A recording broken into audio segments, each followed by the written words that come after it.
Brian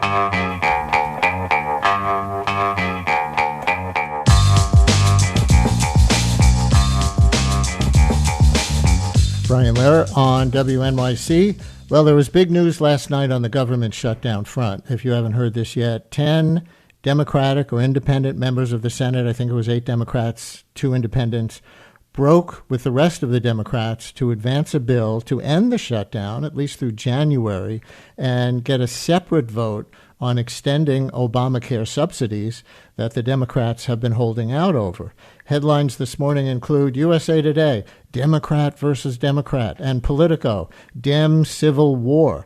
With me now is New York Democratic Congressman Tom Suozzi of Northeast Queens and the North Shore of Nassau County. He was part of a bipartisan group in the House last week that proposed a compromise on how to move forward on Obamacare subsidies. Maybe his plan will be taken up as the path to yes on that standalone Obamacare vote if they get to that part. Suozzi also was a Cuomo supporter in the New York City mayoral election and wrote a Newsday op-ed on what he thinks the future of his party should be after Election Day. You know, the blue wave that swept over New Jersey, Virginia, and New York City notably did not wash up on shore in Nassau County, which remained solidly red. So lots to talk about. Congressman Suozzi, always good to have you on the show. Welcome back to WNYC. Brian, good to be with you. First, I haven't seen yet whether you endorse the Senate bill to end the shutdown. Do you? Not yet. I'm happy that we're going to reopen the government. A lot of people are suffering, but I'm unhappy with the Senate deal that they didn't require that there also be a vote in the House on whatever compromise is negotiated. So I don't want to go through this whole process and then the Senate negotiates something on the ACA premium tax credits, which we all want, and then it's not voted on in the House. That would be a real kick in the head. Wouldn't it have to be voted on in the House? Maybe I don't understand how the process works. In order to get this budget through, this stopgap budget through January, wouldn't it have to be approved by both houses of Congress? Correct me if I'm wrong. You're correct that the continuing resolution would have to be approved by both houses of Congress, but they're talking about voting on the premium tax credits within 40 days. So long after we vote on reopening the government, it'll be up to the Senate. They promise that they'll vote on, pinky swear, they'll vote on the premium tax credits in the Senate, but there's no promise that they'll vote on it in the House.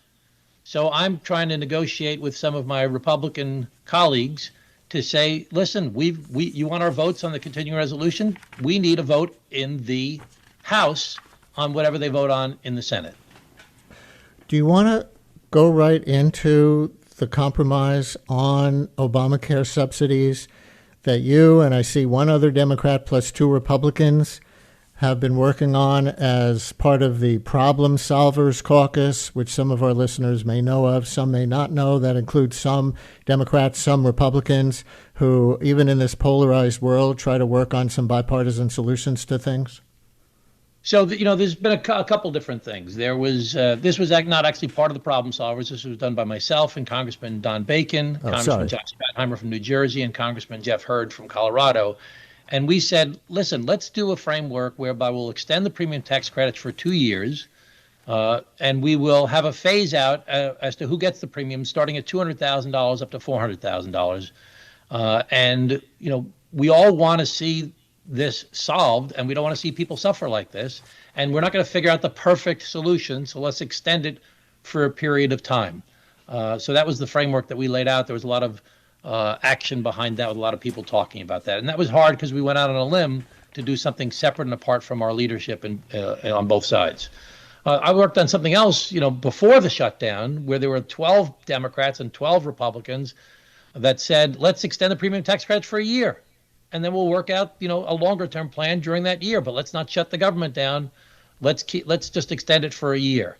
The bottom line is that right now there's a deal in the Senate to reopen the government with a promise that the Senate will put something on the floor to extend the premium tax credits. We don't know how long. We don't know what other terms will be, but they're promised that there will be a vote within 40 days. There is no promise that there'll be a vote, a commensurate vote in the House. That's a problem. So we're trying to see if we can fix that. Can they promise that in the Senate, or do you have to get Speaker Mike Johnson or someone like that on board? You'd have to get Johnson on board, or you'd have to get a bunch of Republicans who agree that they would sign what's called a discharge petition. So because it's so close between Democrats and Republicans, if you could get 4 or 5 Republicans to say they would sign a discharge petition, it would force a vote in the House. Right. But, right now, I would say that most people in Congress and in the Senate want to reopen government. I would say that most Democrats, or all Democrats really, and quite a few Republicans, not a majority, but a bunch of Republicans, want to do something about the premium tax credits. So if we have that, why can't we get something done? Because nobody trusts each other. Because of all this crazy stuff that Trump's been, punching everybody in the face for the past 10 months, it's very hard in this toxic environment to get people to even talk to each other. And the public, there's a big debate. Oh, who's losing the shutdown fight? The Democrats are losing or the Republicans are losing? I think the Republicans are losing, and the election results would bear me out on that. But it's not about who the Democrats or Republicans are winning or losing. It's about the people that are suffering because of this.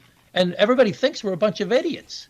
I mean, everybody's sick of Congress, that we can't just sit down and talk to each other and work it out the way people do in their families and their businesses and the rest of life. So I think we're all losers here in that people are sick of government, and we have to figure out how to, despite this toxic environment, how to get it back again, that there's some semblance of trust and getting things done. Listeners, we invite you to weigh in on the Senate compromise with a number of Democrats being willing to, let's say, break the filibuster, not as a permanent thing like President Trump wants to break the filibuster and the whole tradition of the filibuster, but enough Democrats are willing to vote with the Republican majority to move this stopgap bill with the various provisions we've been talking about through and end the government shutdown. And there is a lot of backlash from what's being reported in the progressive wing of the Democratic Party. Listeners, what do you think? Is this too new for you to have an opinion? Well, I'll let you correct that framing in just a minute if you want to do that. But listeners, I don't know if it's too early because this just broke last night for you to have an opinion on it. But call and weigh in if you do, or ask any question of our guest, Democratic Congressman Tom Suozzi from part of Northeast Queens and the North Shore of Nassau County, 212-433-WNYC, 212-433-9692. Call or text. Congressman, go ahead. I don't want to reframe your question. I just want to point out that in the midst of this shutdown with very few people talking to each other, when the president came out and said he wants to try and force the Senate to get rid of the filibuster, the Democrats and Republicans in the Problem Solvers Caucus, that's 50 members of Congress, pretty evenly divided between Democrats and Republicans, trying to work together, again, very difficult in this toxic environment. But we did come out and say that we do not support the idea of getting rid of the filibuster. We think that's a bad idea. It's the only thing in government these days that forces some bipartisanship, where people do have to try and compromise with each other. It's the only vestige that's left of that right now. There is this reporting about, I mentioned some of the headlines at the beginning, USA Today, Democrat versus Democrat, Politico, Dem civil war. The argument on the other side of this is, wait, we Democrats, that these Democrats would say, just did so well in the elections on Tuesday. Why are we the ones caving? How would you respond? I know you haven't endorsed it yet either yourself, but how would you respond to that? I mean, the bottom line is we did win we had a big night on Tuesday night. There's no question about that. And that's great. And, but, it's more than just about winning. It's about, the people, I had people call me on Friday of last week about they're not getting their SNAP benefits and they don't know what to do. They're not going to be able to pay their utility bill. They're not going to be able to pay their rent. I've got a lot of, air traffic controllers and government employees who are going to work and, they're not getting paid and it's affecting them. And there's all kinds of bad things that are happening in real life, with people calling my office who need to get something done with their Social Security application or something to do with their Medicare application or some immigration issue or passport or visa issue, whatever it may be.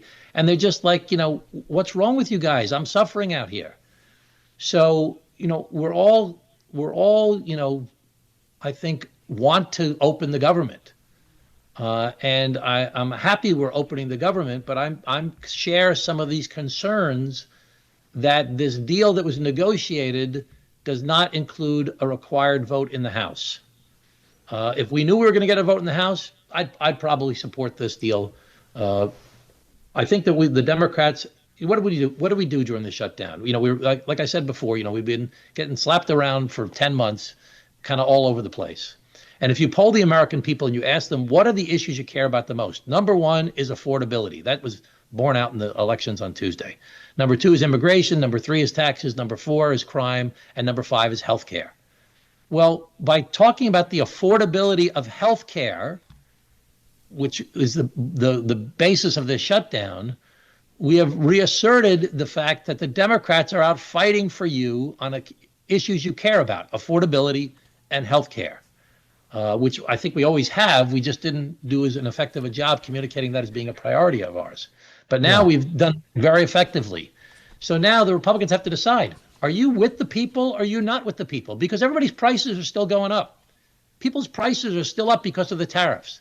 People's prices are up because energy demand is going up for the first time in 30 years because of all these data centers. And the president and the Republicans just cut all of these Build Back Better incentives for green energy. Prices are going up because of the health care that I was just talking about. Prices are up because interest rates are high, even with a 0.25% decrease here and a 0.25% decrease there. They're at modern day highs because of the upward pressure, because of all the deficits created by the big, beautiful bill. And prices are high because there's 1.5 million less people in the workforce, immigrants that have been deported or self-deported or afraid to go to work, which is not only inhumane the way a lot of folks have been treated. I'm all for securing the border. I am not for masked men breaking the windows of landscapers and dragging people out onto the street. With all these folks out of the workforce, this is causing upward pressure again.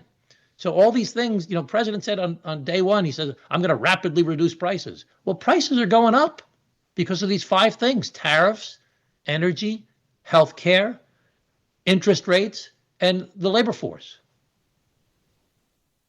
And interestingly, in their article about the divide within the Democratic Party on the Senate moving forward in this way, Politico notes that what it says, most importantly, on the side of these senators making the compromise, Dems have put the Obamacare subsidies squarely on the political map and drawn a clear political dividing line between the two parties over a highly salient issue. How salient? It adds, the polling on extending the subsidies is extraordinary. A whopping 71% of Americans in a stack poll said they were concerned about the subsidies ending. So that's obviously bipartisan concern. Here is Sheila in Oyster Bay. In your district, Sheila, you're on WNYC with Congressman Tom Suozzi. Hi. First of all, I just wanted to say I worked for Representative Suozzi when he was running for election. And very quickly, a couple of things. One, I am against the compromise because I think for 2 reasons. One, I think that it requires trusting the Republicans to actually, in fact, bring up a vote on the Obamacare issue separately. And even Representative Suozzi mentioned pinky swear. Well, that's not good enough, and they have been shown themselves to absolutely ignore any agreements they make with the Democrats. So that doesn't seem like a good idea. Second, I'm very interested to see how the SNAP issue, which to me is the crucial one, I actually don't care so much, and this sounds weird, but yes, everyone wants to go to their family for Thanksgiving, but that seems to me a very selfish way of looking at the shutdown. To me, much more important is how these poor families aren't getting food to eat. And I would like to see Ketanji Brown did something that on the face of it looks as though she's kind of siding with the administration. But my husband, who's a lawyer, was telling me that it's a very interesting thing because she is actually, this is her district, and she gets to make the original pronouncements about it. And I think it would be amazing if the courts were able to say that the president doesn't have authority to withhold the SNAP payments. Last thing, I'm very disappointed to hear that Representative Suozzi supported Cuomo. I totally get that. I didn't know that. I totally get the fight between the progressives and the, more moderate. But oh my goodness, Cuomo is so corrupt and awful. And why not just not endorse? I mean, I know people are afraid of Mamdani. I'm not. I think he's great, Mamdani. But if you felt worried about that, just don't endorse. But Cuomo is just a corrupt Paul of the First Order. That's it. Thank you for your call. Thank you very much. Well, she put a few things on the table. What do you want to respond to?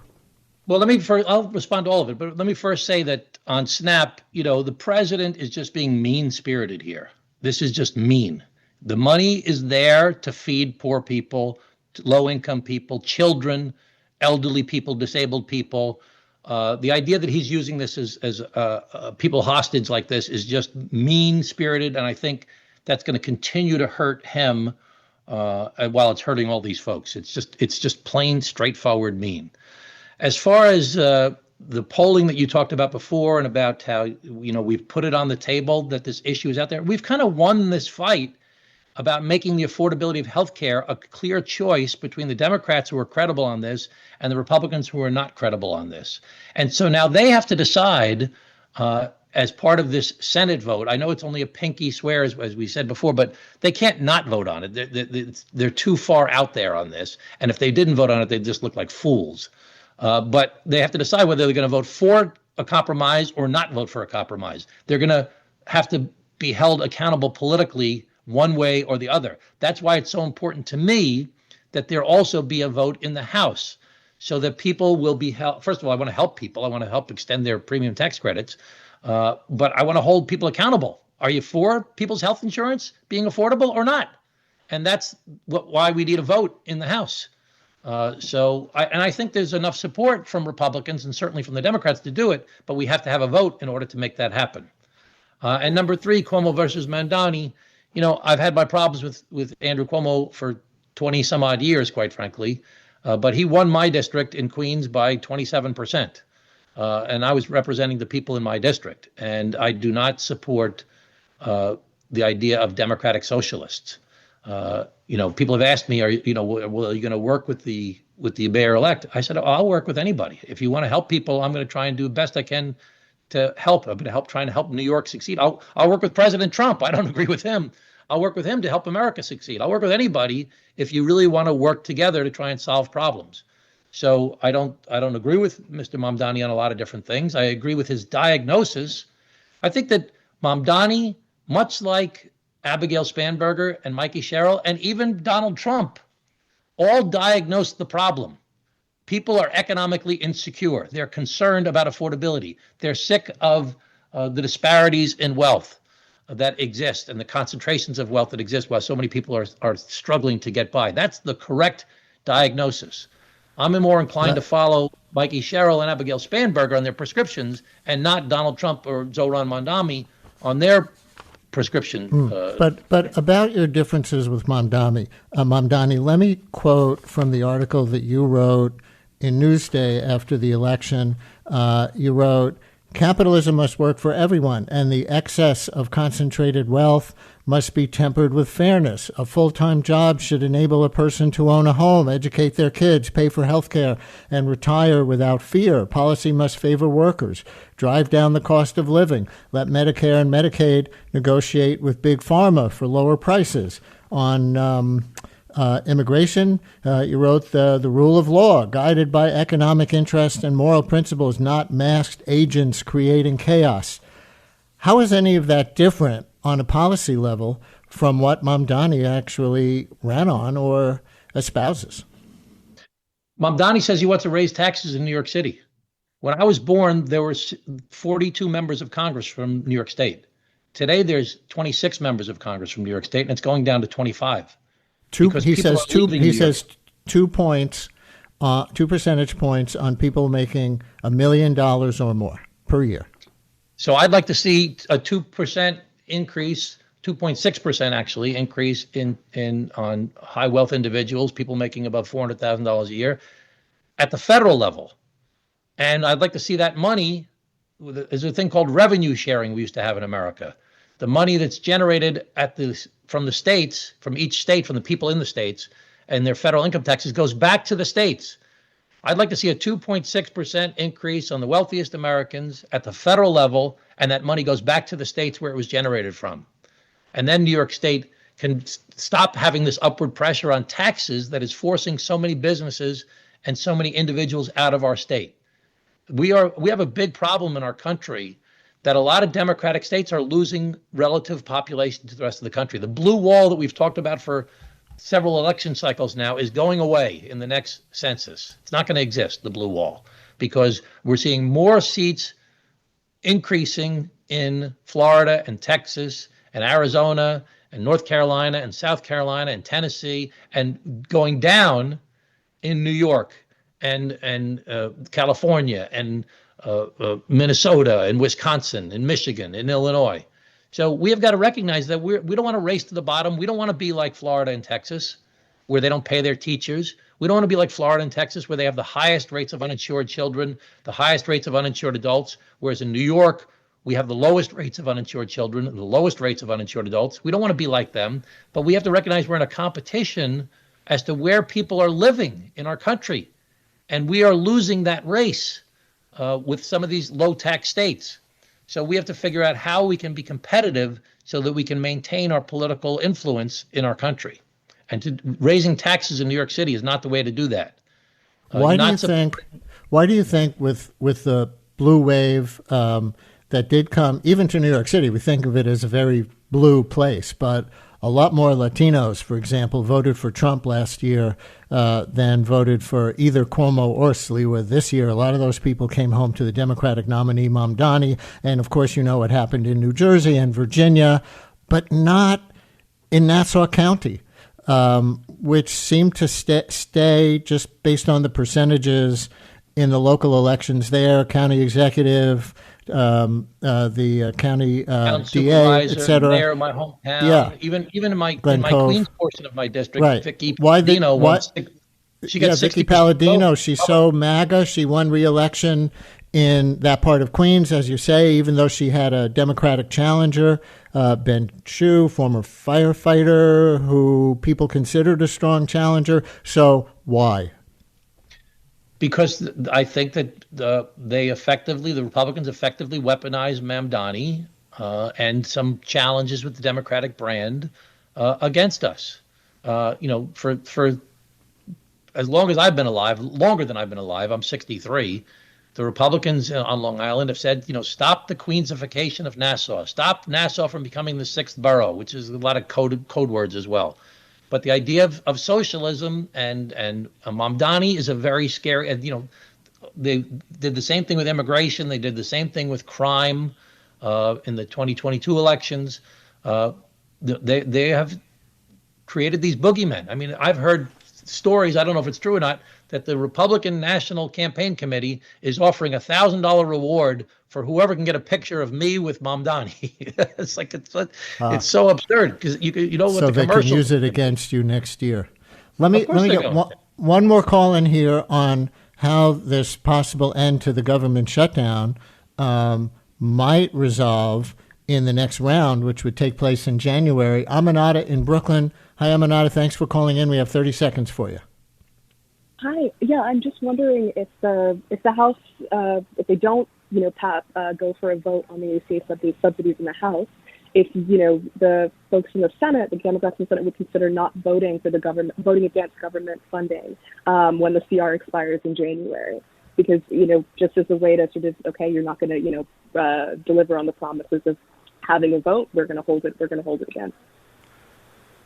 Yeah, I don't think we can predict about what's going to happen between now and January 30th. I mean, that's a lifetime away in these things. And I think that everybody, nobody really wants to shut the government down. I think it's something that's people really don't like doing that. I think it happened this time because, again, as I said earlier in the show, we were just getting beaten up so badly for the past 10 months with the president just doing whatever he wants.